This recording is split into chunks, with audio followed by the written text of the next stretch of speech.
made a call up to the controlling agency and I said, this is Blue Max 56. This is our location. We're at 300 feet and we're being tracked by one of the most hostile anti-aircraft systems in the world.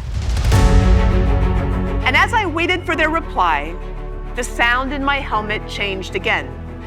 Now we were no longer only being tracked, but we had been acquired by the most lethal anti-aircraft system in the world.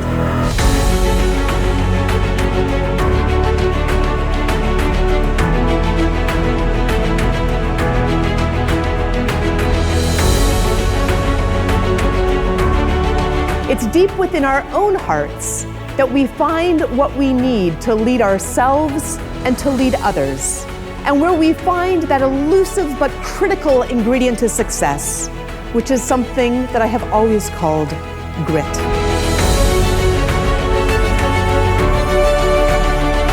I like to think of grit as accessible not only to attack helicopter pilots and military pilots and big mountain climbers. I like to think that grit is something that is innate to every single one of us. Grit is something that you can find at the intersection between your core purpose and your passion. And those who are connected to their core purpose stick around longer. They perform better. Isn't that what you want for your team? Isn't that what you want for yourself?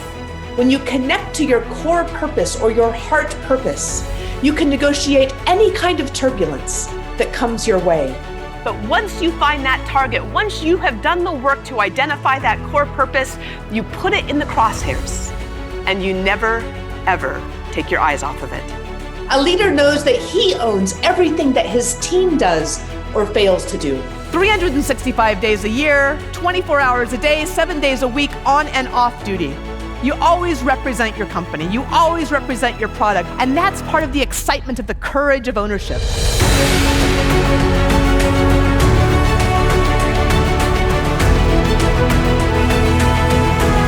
In the spring of 1993, the attack helicopters weren't open to women to fly. It wasn't even an option. But then Congress changed the game. And just after graduation, they lifted the combat exclusion clause, and suddenly, all aircraft were open to women and men to fly. And I thought that the sky was the limit. This is a picture of our graduation class from flight school. The front row are the honor grads. And I made very sure that there would be a skirt in that front row.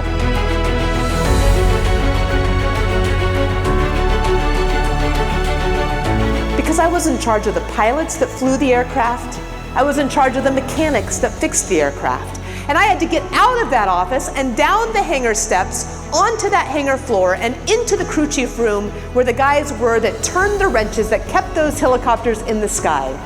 Because I knew that our helicopter only held two, but that there was a team that launched that helicopter. But more than that, I had learned from my 1st Battalion commander that leadership is a sacred trust.